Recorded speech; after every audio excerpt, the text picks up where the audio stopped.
첫 번째 주인공은 결혼하면서 하나님과 점점 멀어지게 되고 첫 아이의 발달장애 판정으로 힘겨웠을 때 하나님 앞으로 다시 돌아와 은혜의 삶을 누리는 우현숙 집사입니다.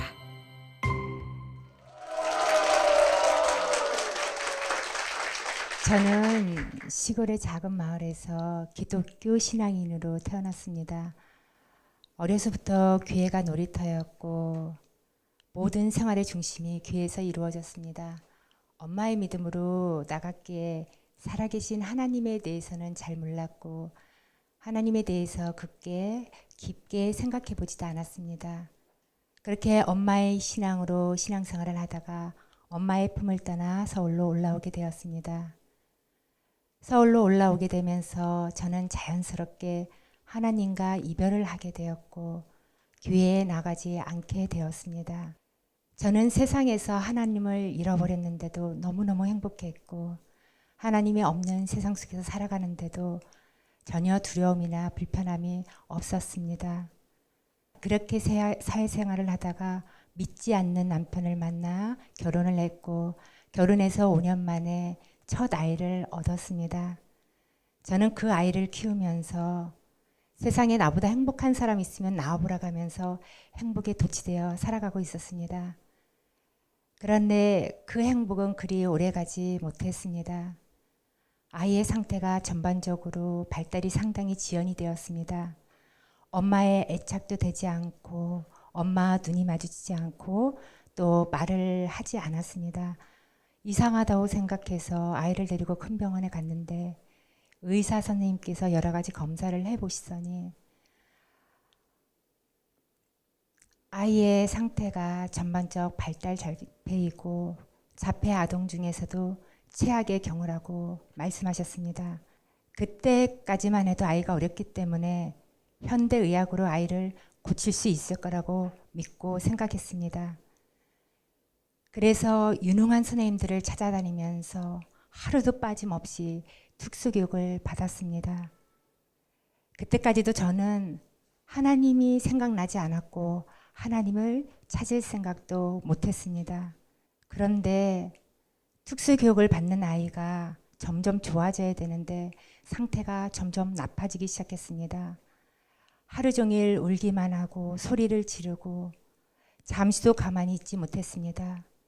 그러면서 수시로 자기 몸을 자해하여 온몸이 늘 피투성이었습니다. 그런 아이를 지켜보는 저는 너무 마음이 힘들었고 고통스러웠고 무서워지기 시작했습니다. 육체의 고통도 컸지만 무엇보다도 정신적인 고통이 더 무서웠습니다. 앞으로 이 아이를 데리고 이 세상을 어떻게 살아가야 하나라는 미래에 대한 두려움이 저를 너무도 절망스럽게 만들었습니다. 그때 저는 그 아이를 데리고 분당에서 서울로 특수교육을 받으러 다녔습니다. 운전을 하면서 이 아이랑 어떻게 하면 함께 죽을 수 있을까 여러 번 생각했습니다. 그런데 둘 다 같이 죽으면 괜찮은데 아이는 죽고 저만 살아나도 안 되고 또 아이가 살고 저만 죽어도 안 되니 죽는 것도 그리 쉬운 방법은 아니었습니다. 그렇게 하루하루 고통의 절망 속으로 빠져들어가고 있을 때 어릴 적 주일학교에서 들었던 아브라함의 하나님, 이삭의 하나님, 야곱의 하나님이 생각났습니다. 너무도 오랫동안 어릴 적 놀이터를 떠나 있었고 그래서 저는 다시 제 스스로가 하나님을 만나기 위해 교회를 나가기 시작했습니다. 그런데 교회에 가서 말씀을 들을 때면 하나님이 살아계신 것 같은데 집에 와서 현실을 바라보면 하나님이 살아계시다는 것이 느껴지지도 또 믿어지지도 않았습니다. 그러면서 저에 대한 분노가 점점 커가면서 아이를 함부로 대하기 시작했습니다. 저는 이대로는 도저히 살 수 없다는 생각이 들어 살아계신 하나님을 만나야 되겠다고 작정을 했습니다. 그때부터 저의 시간은 세상이 아닌 하나님의 시간에 맞추었습니다. 주일 예배는 물론이고 금요철 예배에 나가기 시작했습니다. 금요철에 예배에 나가면서 비로소 저의 마음을 하나님께 쏟아내기 시작했습니다.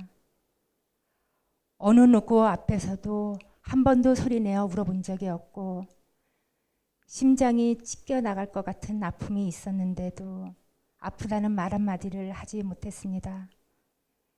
그런데 하나님 앞에 나가고 나서는 하나님 앞에 마음껏 소리내어 울 수 있었고 제 마음이 너무 많이 아프다고 하나님께 하염없이 말할 수 있게 되었습니다. 그때 제가 하나님께 드린 기도는 오직 하나였습니다. 그 기도는 바로 하나님, 저를 한 번만 만나주세요. 꿈속에서라도 제 이름 한 번만 불러주세요. 하나님이 살아계시다는 것을 제 삶 가운데서 보여주세요. 그렇게 울면서 얼마나 간절히 기도했는지 모릅니다. 그렇게 2년이 지난 어느 날 살아계신 하나님께서 저를 만나주셨습니다. 하나님이 살아계시다는 것이 믿어지기 시작했고 하나님에 대해서 조금도 티끌만큼도 의심이 가지 않았습니다. 그러면서 하나님께서 저를 만나주시고 나서 제일 먼저 하신 일이 있습니다. 그것은 바로 제가 사람들의 시선으로부터 자유롭게 하셨습니다. 아이를 데리고 밖에 나가는 것이 너무 무섭고 두려워서 세상 사람들의 눈을 피하면서 다녔거든요. 그런데 하나님께서 더 이상 사람들의 눈을 피하고 다니지 않게 저를 담대한 엄마로 치유하여 주셨습니다. 그런데 저의 문제는 해결이 되었는데 아이의 문제가 해결이 되지 않았습니다. 아이를 위해서 끊임없이 기도는 했지만 어떻게 기도해야 되는지 몰라서 중원보험 기도를 많이 했습니다. 그때는 성령님께서 인도하시는 기도도 할 줄을 몰랐습니다. 그런데 그때 지인분의 소개로 은혜의 관계를 알게 되었습니다. 은혜의 관계에 와서 기도 훈련을 통하여 저의 믿음이 자라기 시작했고 하나님께서 기도를 통하여 아이를 만지시기 시작하셨습니다. 그때 저는 비로소 이 아이가 내 아이라고 내 마음대로 했던 것들을 하나님 손에 온전히 이 아이를 올려드리게 되었습니다. 그때부터 아이에게는 변화가 일어나기 시작했습니다. 8살 때까지 엄마에 대해 인지를 하지 못하던 아이가 엄마와 아빠에 대해 관심을 갖기 시작했습니다. 하루 종일 울기만 하고 소리를 지르고 수시로 자기 몸을 자야던 아이가 점점 그 횟수들이 줄어가면서 좋아지는 모습들이 보여지기 시작했습니다. 그러면서 엄마의 말에 귀를 기울이고 엄마의 심부름을 해주었습니다. 지금은 그 아이가 아침에 혼자 일어나 스스로 옷을 찾아 입고 학교에 갈 준비를 합니다. 이 아이는 저희 가정의 축복의 통로입니다. 이 아이가 아니었다면 저는 지금도 하나님을 찾지도 만나지도 못했을 것입니다. 제가 이 아이를 키우면서 참 많이 아팠고 참 많이 눈물을 흘렸습니다. 그때 제가 붙들었던 말씀이 항상 기뻐하라, 쉬지 말고 기도하라, 범사에 감사하라. 이 말씀을 붙들었기에 하나님의 사랑을 알 수 있었고 하나님의 소망을 바라보게 되었습니다. 살아계신 하나님을 알게 해주시고 하나님을 만나게 해주신 사랑하는 우리 주님께 모든 영광을 올려드립니다. 감사합니다. 우리가 주님을 만나게 되면 누구 때문에가 누구 덕분에로 바뀌는 것 같아요. 우리 아드님 덕분에 어렸을 때 아브라함의 하나님, 이삭의 하나님, 야곱의 하나님이 생각나셨어요. 그런 생각이 들어요. 아드님 보실 때마다 그 하나님의 그 우리 교회 이름처럼 은혜의 강이 막 철철 넘치는 그런 경험을 하실 것 같은데 어떠세요? 제 주변에 있는 사람들이 저희 아이의 변화되는 모습을 보면서 하나님께서 사람을 하나 새로 만드셨다고 합니다. 그래서 이 아이를 통해서 그분들이 교회에 나가기 시작하셨고 지금은 살아계시는 하나님을 만나기 위해서 몸부림들을 치고 있습니다. 네. 처음에는 우리 아드님이 우집사님 가정에 십자가 같았다면 지금은 축복의 통로가 되어주고 있을 것 같아요. 덕분에 우리 남편 되시는 분께서도 교회에 나온다고 들었는데 간증을 좀 나눠주시죠. 네, 아이 때문에 교회에 나가기 시작했는데 믿음이 쑥쑥 자라지 않았어요. 그런데 은혜 관계에서 말씀을 듣고 깨지면서 복음을 받아들이고 그리고 기도 훈련을 통하여 사람이 변화되어 지금은 천국의 소망을 바라보는 사람으로 살아가고 있습니다. 네. 천국을 바라보는 분으로 네. 술 담배도 네, 술 담배도 전혀 안 하고 세상의 오락문화들은 모두 끊었습니다. 할렐루야. 끊기 힘든 거를 끊을 수 있는 건 주님밖에 없는 것 같습니다. 아멘입니다. 네. 참 주님의 은혜입니다. 아까도 우리 아드님이 축복의 통로다 이렇게 말씀하셨는데 아드님을 통해서 두 분과 가정이 구원이라고 하는 큰 축복을 받으신 것 같아요. 그렇죠? 목사님, 우리 또 우집사님하고 우리 조성근 군의 어떤 그런 삶의 모습을 보면 담임 목사님으로서 굉장히 큰 감동이 있으실 것 같은데 어떠세요? 굉장히 집사님 가정을 보면 감사하고 네. 또 감동도 됩니다. 특별히 정말 다른 사람들이 겪지 않는 그런 엄청난 고난의 세월을 겪었는데 그런 가운데서도 뭐 삶을 포기하지 않고 끝까지 하나님을 바라보고 나왔다는 게 정말 감사하고 굉장히 칭찬할 만합니다. 네, 맞습니다. 목사님 말씀과 은혜가 있었기 때문에 그런 귀한 변화가 있었죠. 맞습니다. 또 특별히 집사님께서 처음에 아드님의 자폐 판정을 받았을 때 사실은 누구에게도 말 못할 나 혼자만의 어떤 고통, 비밀이었을 것 같은데 그 가운데 위로가 되는 찬양이 있다고 들었어요. 제가 하나님을 만나기 전에는 세상에 저 혼자라고 생각했는데 알고 보니 하나님께서는 항상 제 옆에 계셨습니다. 제 삶에 들여진 모든 문제는 하나님의 계획 속에 있었고 그 모든 것이 하나님의 은혜라는 것을 알게 되었습니다.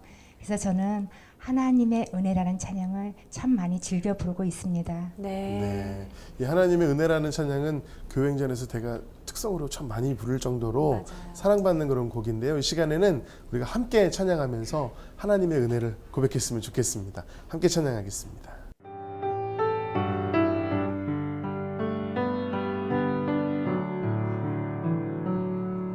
나를 지으신 이가 하나님, 나를 부르신 이가 하나님, 나를 보내신 이도 하나님. 나의 나된 것, 나의 나된 것은 다 하나님 은혜라. 한량없는 은혜, 한량없는 은혜, 갚을 길 없는 은혜. 내 삶을 애워사는 하나님의 은혜. 나 주저함 없이 그 땅을 밟음도 나를 붙드시는 하나님의 은혜. 지금까지 붙드시고 인도하신 것이 다 하나님의 은혜인 줄로 믿습니다.